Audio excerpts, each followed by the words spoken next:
Bonsoir à tous, on prend des nouvelles de l'Église en Roumanie. Cette année, les orthodoxes et gréco-catholiques fêteront Pâques le dimanche 5 mai.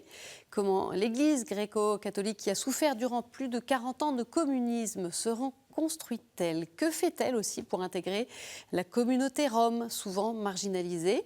Enfin, comment rejoint-elle les jeunes tentés par l'émigration économique? On va parler de ces questions avec notre invité, le père Alin Sindea, vicaire de la paroisse gréco-catholique roumaine Saint-Georges de Paris. Mais tout d'abord, quelques repères à retenir. La Roumanie est un État d'Europe centrale et orientale. Elle partage ses frontières avec la Hongrie, l'Ukraine, la Moldavie, la Bulgarie et la Serbie. Sa capitale est Bucarest. Sa population est d'environ 19 millions d'habitants. Sur le plan religieux, l'Église orthodoxe roumaine rassemble autour de 85% des Roumains. 7% sont catholiques, dont 5% latins et 2% gréco-catholiques. Les musulmans représentent autour de 3%. Je retrouve notre invité.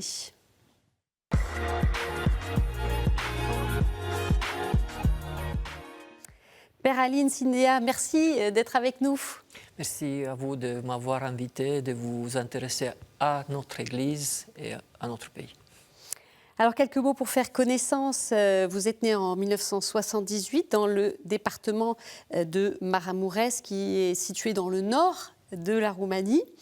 L'église gréco-catholique était alors interdite car supprimée sous le communisme et donc jusqu'en 1990.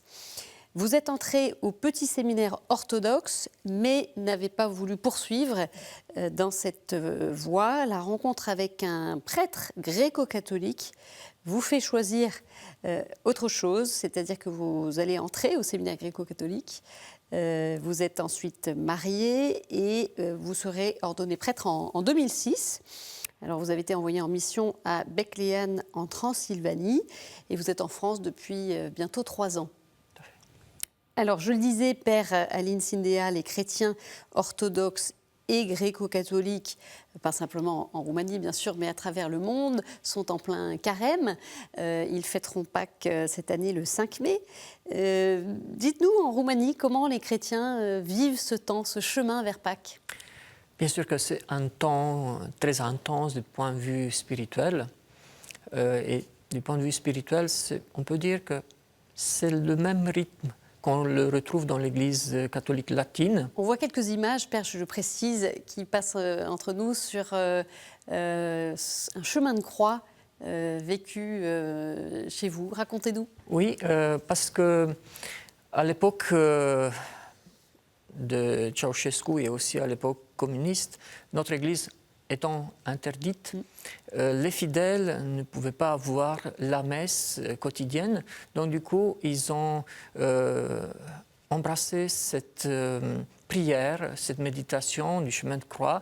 Et chaque jour, ils le faisaient, ils le disaient, ils le priaient ensemble, en famille. Et même aujourd'hui, il y a beaucoup de communautés qui, pendant le carême, ils prient ensemble ce chemin de croix, ou même dans leur famille, s'ils n'arrivent pas à arriver à l'église le jour du carême. Et je trouve que c'est quelque chose de très, très beau, même si à l'origine, elle est dans l'église latine, on l'a pris dans l'église latine, mais c'est quelque chose qui les a aidés à vivre leur foi et rester fidèles à leur foi catholique, même dans le régime communiste, bien sûr. Et bien sûr, on sait voilà, effectivement combien cela a été douloureux pour les gréco-catholiques, rappelons-le. Ça nous permettra sans doute de comprendre aussi un peu mieux qui sont les chrétiens aujourd'hui. Mais il y a ce temps de l'histoire, 1948, donc c'est en quelque sorte l'arrêt de mort de l'Église gréco-catholique qui devient illégale, elle doit disparaître ou en tout cas les chrétiens doivent devenir orthodoxes. Et en fait, le régime communiste va tenter de forcer ce passage-là, mais beaucoup vont refuser, vont garder leur foi et parfois au prix de leur vie. Père. Tout à fait, tout à fait. Il y a eu beaucoup de prêtres, bien sûr nos évêques, qui ont été béatifiés par le pape François à Blage en 2019. Tout à fait, mais aussi des fidèles qui ils ne pouvaient pas changer d'aujourd'hui au lendemain leur foi. Parce qu'il y a même un évêque qui dit « notre vie est notre foi ». C'est le cardinal Iuliu Hosso. Et un autre évêque, martyr, aussi, qui disait que notre foi n'est pas une chemise, quand on va l'enlever le soir pour la ranger. Et bien sûr qu'ils ont vécu dans cette foi, ils ont grandi, ils ont reçu beaucoup de valeurs et la foi catholique les avait aidés de mieux vivre, de vivre dans la joie, dans la paix, et changer cet bonheur avec un compromis, ou faire un compromis avec un régime athée qui était contre Dieu et contre eux-mêmes, contre l'homme, c'était bien sûr difficile de faire. C'est pour cela que beaucoup ont préféré rester dans les catacombes, recevoir des prêtres chez eux pendant la nuit, célébrer une messe très tôt le matin pour que les voisins ne les entendent pas. Et comme ça, ils ont continué à pratiquer leur foi catholique, voilà, et rester fidèles. Alors évidemment, vous avez vécu cette période-là, je le disais, vous êtes né en 1978. Vous gardez des souvenirs comme ce que vous évoquez? Oui, je me souviens plutôt des histoires que mes parents ou mes grands-parents me racontaient. Mais personnellement, j'avais 12 ans quand le communiste est tombé, le régime est tombé.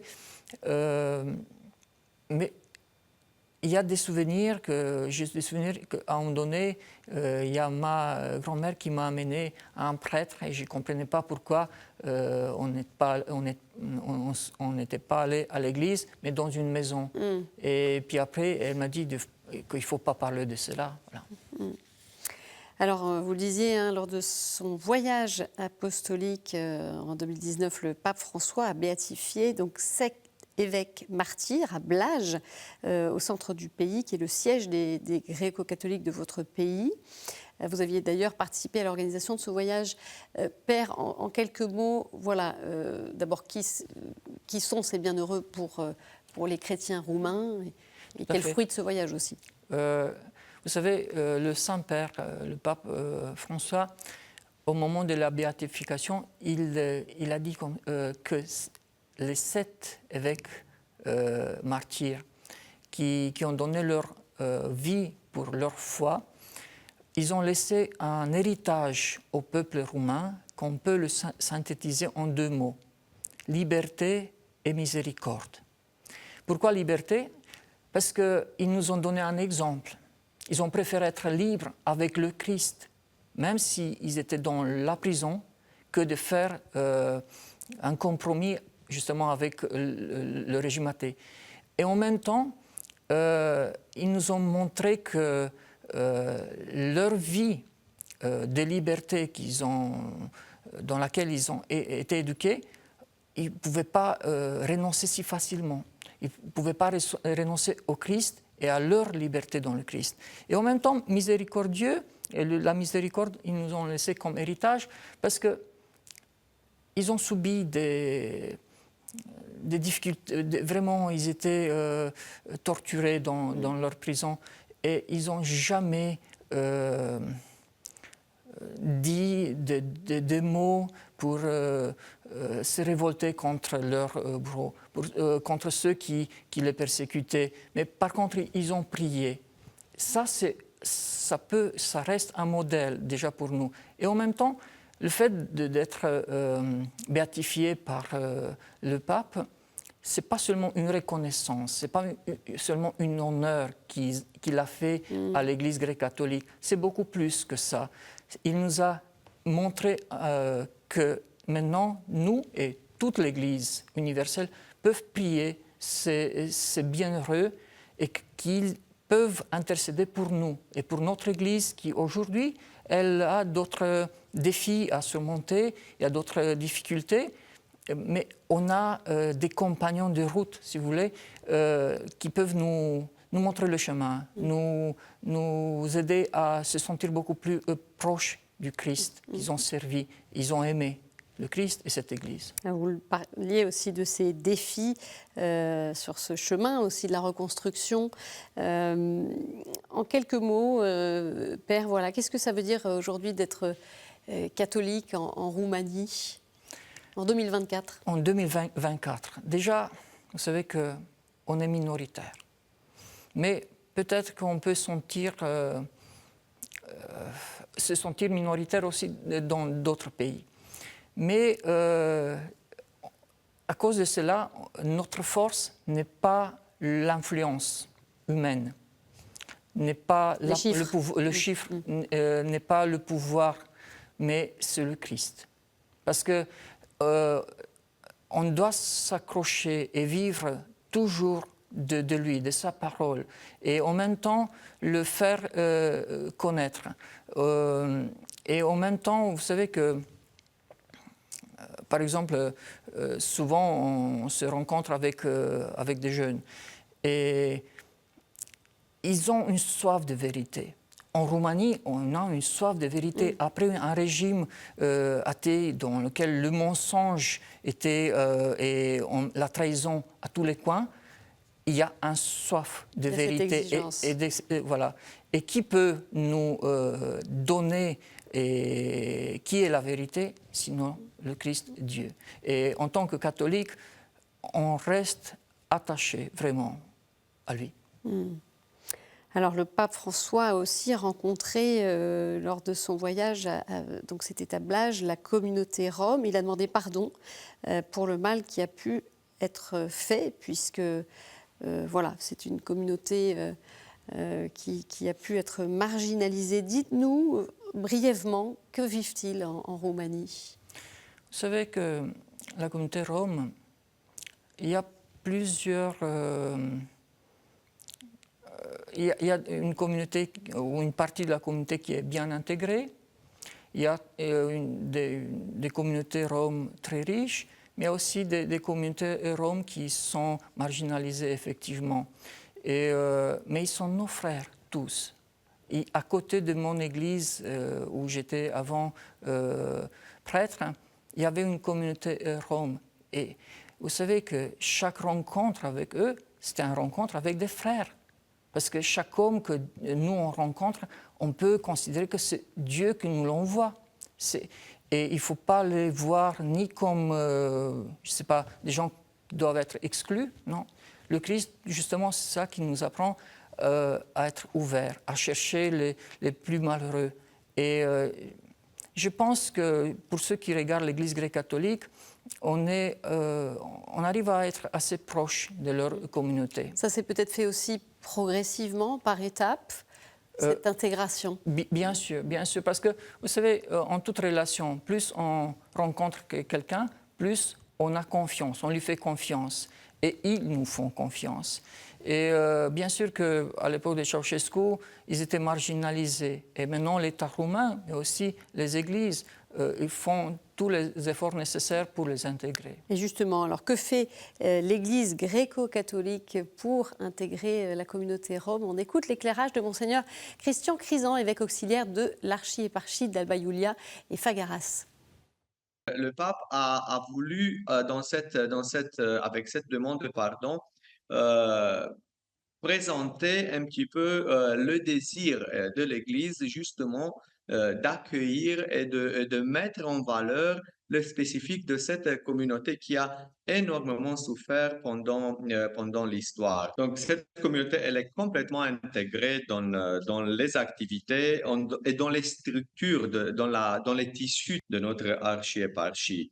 Pour les Roms, on a plusieurs paroisses dans notre archiéparchie de Alba Iulia et Făgăraș, avec d'autres prêtres qui appartiennent à la communauté, à la communauté rome et qui organisent différentes activités avec les enfants, les familles. On organise, même cette année, nous aurions la première communion solennelle des enfants qui sont ensemble, les enfants roms et les enfants et les autres, nous organisons en même temps des pèlerinages avec eux, des moments de débat aussi. La communauté rome a été impliquée activement aussi dans les processus synodales auxquels toute l'Église a été appelée. Par exemple, les prêtres roms que nous avons eus, ils ont été formés dans notre séminaire avec tous les autres et on vit cela très, très sereinement. Donc, Père, cette communauté aussi, qu'est-ce qu'elle vient apporter, notamment aux gréco-catholiques? Euh, Chaque rencontre, c'est un échange. Et ils ont leur culture, ils ont leurs coutumes aussi, et qui nous enrichissent beaucoup. Parce que souvent, on considère qu'au moment qu'on va vers les autres, c'est seulement nous qu'on porte quelque chose. Mais en réalité, non, il y a un véritable échange, il y a un véritable dialogue. Et de cet échange, de ce dialogue, et si on met aussi au centre le Christ, ils peuvent avoir des actions vraiment très, très, très belles et enrichissantes pour les uns et pour les autres. Alors, on va parler aussi des jeunes et on va se pencher aussi en particulier sur votre mission, puisque vous avez travaillé pas mal avec des jeunes. Vous étiez dans une paroisse donc à 80 km au nord-est de Cluj, ville de 10 000 habitants, la plupart orthodoxes, avec une petite communauté de 300 catholiques. Donc voilà, tout était à faire, j'allais dire, et notamment avec les jeunes. Oui, tout à fait. J'ai eu cette grâce de vivre pas mal de temps au milieu des jeunes. Et je les ai invités souvent de s'impliquer dans l'Église. Parce que vous savez, l'Église, comme la société, tant qu'elle a besoin de la sagesse, de la prudence des plus anciens, elle a besoin aussi de l'enthousiasme, de l'énergie et de l'esprit d'initiative des jeunes. Et vous le disiez, il fallait aller les chercher quand même. Il fallait les chercher, oui, effectivement, parce que à côté de l'Église, on a construit aussi un patronage grâce à l'œuvre d'Orient. Et on a réussi à créer un espace pour eux. Mais vous savez qu'au début, quand je suis arrivé là-bas, les parents me disaient, vous savez, mon père, mon fils ou ma fille, elle est bonne, elle est gentille, mais il y a l'entourage qui lui fait beaucoup de mal, qui lui fait prendre des décisions qu'il ne faut pas. Et alors, on a dit, il faut créer un bon entourage. Et c'est pour cela que, sans qu'ils se rendent compte, on a essayé de créer un espace dans lequel on transmettait des valeurs, mais petit à petit, on dialoguait. Parce que si ils nous parlent, on les écoute, c'est très bien. Mais en même temps, il faut entrer en dialogue avec eux, leur donner des réponses à des questions existentielles qu'ils ont, avec lesquelles ils se confrontent tous les jours. Et essayer de ne pas répondre ou les répondre avec nos mots, mais avec le Christ, pour le conduire vers lui. Parce que c'est lui qui va les libérer, c'est lui qui va les aider à grandir dans la foi, mais aussi dans leur humanité. Et, ça, ils l'entendent, Père? Bien sûr, parce qu'au début, ils étaient peu, mais petit à petit, le nombre des jeunes a commencé à grandir. Et ils n'étaient pas que des Grecs catholiques. Il y avait aussi des jeunes orthodoxes, il y avait des jeunes protestants, et sans faire du prosélytisme, parce que ce n'était pas le but. L'idée, c'était d'apprendre à vivre ensemble. Il y a ce défi que vit la Roumanie, hein, et depuis la chute du communisme, c'est l'immigration. Je crois qu'autour de 15 à 20% des Roumains ont quitté le pays. Comment cela impacte la vie de l'Église, et notamment avec le départ des jeunes? Bien sûr, les jeunes ils partent aujourd'hui de la Roumanie pour trouver une meilleure vie. D'ailleurs, je pense que c'est pour cela que je suis actuellement en France, parce que une bonne partie de notre communauté du nord de la Roumanie, elle est en France ou dans d'autres pays. Et maintenant, nous, en tant que pasteurs, on doit venir être au milieu d'eux, vivre un ministère de présence au milieu d'eux. La diaspora. Oui, pour la diaspora. Parce que, Mais ça appauvrit votre pays, du coup, d'une certaine façon? bien sûr, Oui. parce qu'on voit aujourd'hui, ici, dans notre paroisse, une très belle famille. On a 300 jeunes, 250 enfants, des familles jeunes. Mais C'est autant de personnes qui sont manquent en plus Roumanie, là-bas. D'accord. qui ne sont plus dans les paroisses et qui ne sont plus elles sont plus dans le pays. Quelle espérance vous portez malgré tout sur l'avenir des chrétiens dans votre pays? Vous savez, à un moment donné, beaucoup pensaient que notre Église, elle est enterrée. En 1948. Et qu'elle n'allait pas renaître voilà, après. qu'on l'a mis. Mais vous voyez, le Seigneur, il a eu un autre plan avec notre Église. Et, elle est en vie. Elle a ressuscité de nouveau, comme l'oiseau phénix, voilà, de sa propre cendre. Alors, si c'était possible, si les communistes disaient que voilà, n'existe plus l'Église grecque catholique, et ils ont voulu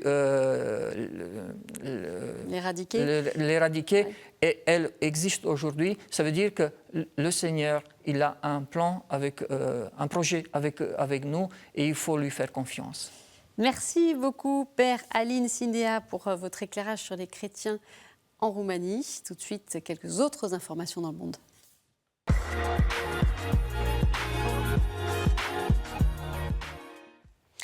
Au Tchad, les évêques ont publié un message en vue des élections présidentielles prévues le 6 mai prochain. Réunis en session restreinte du 8 au 13 avril, ils ont appelé les électeurs à privilégier la voie de la paix et du dialogue en accomplissant leur devoir en âme et conscience. Ils ont aussi souligné l'importance de ce scrutin pour sortir de la période de transition et mettre en place des institutions républicaines fortes et crédibles. Dans un contexte socio-économique, politique et sécuritaire difficile, les évêques ont exhorté les organisateurs du scrutin à garantir son bon déroulement. Partons maintenant à Séoul, en Corée du Sud, qui accueillera en 2027 les prochaines Journées mondiales de la jeunesse. Le 13 avril a eu lieu la cérémonie de bénédiction des locaux de travail du comité d'organisation locale de l'événement. La cérémonie a été présidée par Monseigneur Paul Kyung-sang-lee, évêque auxiliaire de la capitale sud-coréenne. Cet espace, situé dans les locaux de l'archidiocèse de la ville, servira de siège au comité d'organisation, mais sera également consacré à la rencontre des jeunes et du dialogue. C'est un pays déchiré par les conflits. En République démocratique du Congo, l'Assemblée épiscopale provinciale de Bukavu a dénoncé l'insécurité devenue endémique dans les diocèses de Bukavu, Butembo-Beni, Goma, Uvira, Kasongo et Kindu.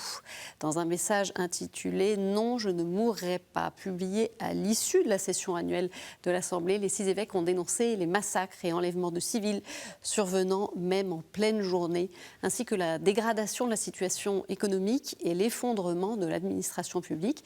Dans le document, ils somment les dirigeants de cesser de considérer le pays comme leur patrimoine privé et appellent le peuple congolais à sortir du sommeil et à rester solidaire avec les compatriotes habitant les territoires occupés. Avant de nous quitter, on retrouve la chronique du Monde.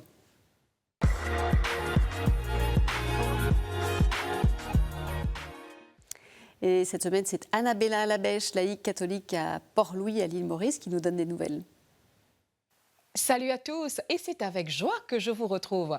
Ce qui retient l'attention dans le diocèse de Port-Louis en ce mois d'avril est la publication de la première lettre pastorale de Monseigneur Jean-Michel Duron et qui est adressée aux jeunes. Lors de la visite du pape François dans notre île en 2019, il nous avait laissé ce message. Nos jeunes sont notre première mission, il faut reconnaître la valeur et leur donner la place dans l'Église et dans la société. Eh bien, pour moi, cette lettre pastorale de Monseigneur Duron est une manière concrète de prendre soin de nos jeunes et de les sensibiliser sur des sujets d'intérêt commun pour la République de Maurice. Et justement, dans ce document ayant pour titre « Debout, jeunes Mauriciens », Monseigneur Duron les interpelle sur la conscience politique et citoyenne à la lumière de l'Évangile. Les Mauriciens se préparent aux prochaines élections générales et cette lettre pastorale sera certainement un bon guide pour les jeunes dans leur démarche de réflexion et de discernement par rapport à ce qu'ils souhaitent pour eux et pour l'avenir du pays. C'est un fait que les jeunes sont souvent très critiques et négatifs lorsqu'il s'agit de politique. Monseigneur Duron leur explique l'essence même de la politique dans le fonctionnement d'un pays. Et il aborde aussi des questions qui, hélas, défigurent le vrai sens de la politique, le communalisme, la corruption, entre autres. Mais cette lettre pastorale déborde d'espérance, car Monseigneur Duron croit profondément en la jeunesse mauricienne, dans sa capacité à relever les défis pour une île Maurice plus fraternelle. Il croit dans la collaboration de tous les jeunes pour œuvrer ensemble pour une mauricianité tant espérée. Cette réflexion de l'évêque de Port-Louis fait partie de la mission sociale de l'Église. Merci Annabella. Voilà, c'est la fin de cette édition. Vous pouvez la retrouver sur notre site et nos réseaux sociaux. Je vous souhaite une très bonne semaine. À jeudi. Au revoir.